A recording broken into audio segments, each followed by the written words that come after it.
So next we're going to go to the concept of work. So work is simply the amount of force applied over distance. So generally we measure work in units called joules. A joule is simply 1 Newton of force applied a distance of 1 meter.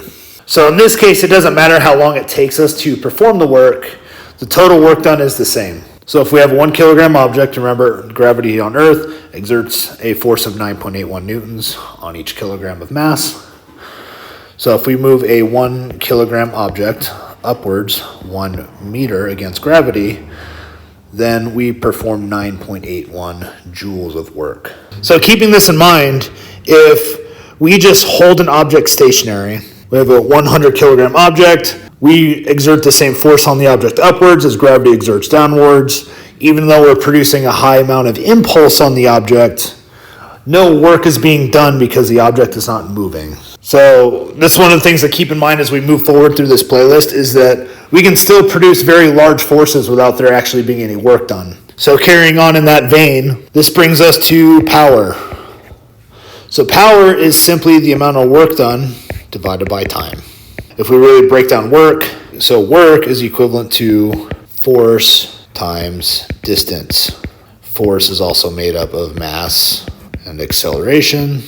So that being said, we can often in athletics we refer to power. And there's 2 concepts of power to keep in mind. We often have sustained power or average power, and then we have peak power.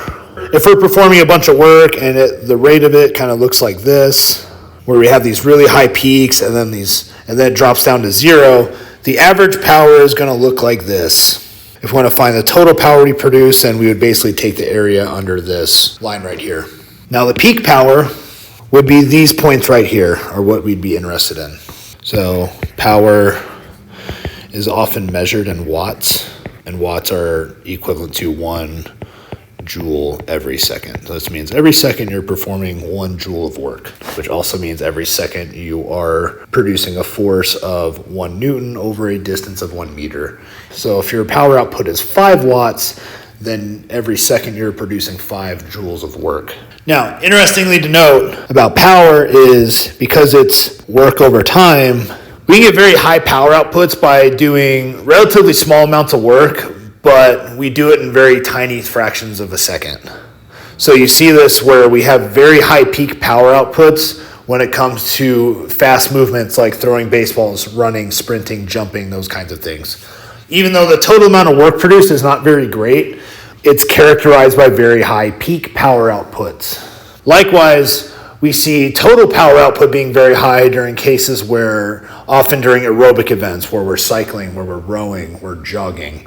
Even though the peak power output at any given time is not particularly high compared to, say, a sprinter, the total power output, if we measure it in watts, or the total work produced over the course of the event, can be extremely high.